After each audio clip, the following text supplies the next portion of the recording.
Hi, I'm Jeff McCausland, founder and CEO of Diamond 6 Leadership and Strategy.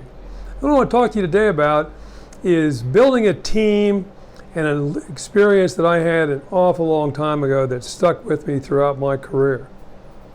In 1972, I graduated from the United States Military Academy at West Point. As a young single officer, I did what most young single guys would do. They gave us 60 days of leave, so I took off to go to Hawaii, catching rides on Air Force cargo planes across the United States and across the Pacific. As I was heading across the Pacific, I got on a C-5A, an enormous cargo aircraft. You actually have to climb a ladder to get up to the passenger compartment, which is on top of this big bay where they will put vehicles or all kinds of cargo. So as we took off from Travis Air Force Base heading for Honolulu, it's about a 5-6 hour flight. I settled in my seat and I was sitting next to a Navy corpsman. Now what's a Navy corpsman? Navy corpsman is a medic. Basically, in the Army, he or she would be assigned to, some kind of unit to provide immediate medical support. In this particular case, this young Navy corpsman was assigned to a Marine unit, and he was heading back to his unit in Honolulu. Well, it's a long flight. To tell you the truth, there's no movies on an Air Force plane. There's no alcohol. The meal was a box lunch. It wasn't too great. So I struck up a conversation with this young guy. Here I am, a brand new second lieutenant, about to learn an invaluable lesson from a more experienced enlisted man. So I asked him, I said, how's your unit? He said, well, it's pretty good. I'm in a Marine rifle company there in Honolulu. But he said, I got a new company commander, this captain, and boy, this guy is a real jerk. But I took care of him. Now, folks, I'm pretty old, so if you think about back to 1972, still in the midst of the Vietnam War, if an enlisted man said to an officer or to anyone, I took care of an officer, that could have an awful lot of meanings, all of which would have been really, really bad. So I somewhat gingerly said to him, well, what did you do anyway? He looked at me and he said, oh, it was easy. I just lost his shot records. Now, for those who don't know, if you're assigned overseas, particularly in the Pacific, you got to get an enormous amount of inoculations. So if you're called upon to deploy to some obscure place on some obscure island in the Pacific, you're protected from whatever diseases might be rampant.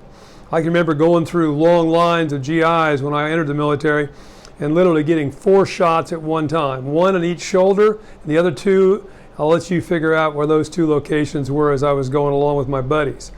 So losing the shot records mean you had to start all over again and get all those shots over again, which is what this captain had to do. So then this young corpsman went on to say, you know what I did then? I said, no, what'd you do then? He said, I just lost those damn shot records again. He said, you know what? This captain's starting to come around. He's starting to figure out that he's not the only important person in the company, that everybody's got an important job to do, and everybody's important.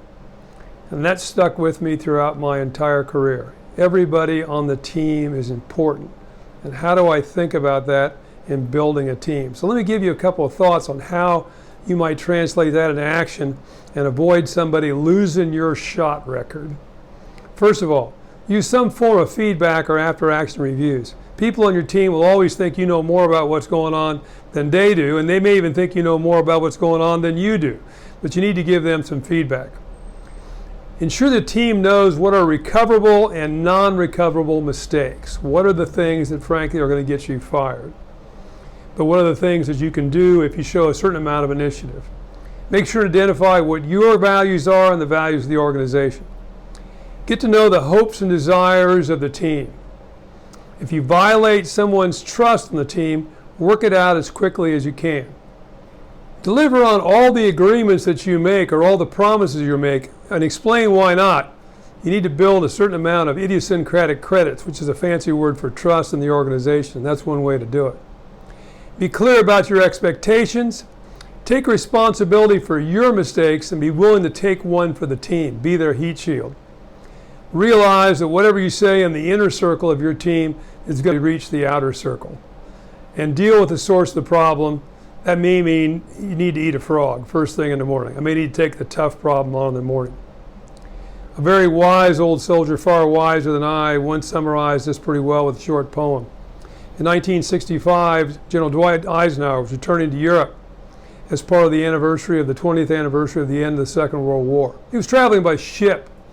One evening, he met in the large lounge on the ship to give a talk to the other participants on the vessel, the other passengers, about his experiences during the war.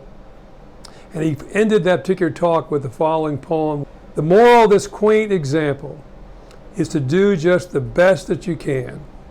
Be proud of yourself, but remember, there is no indispensable man. Keep that in mind building your team, and make sure you don't lose your shot records. Thanks very much.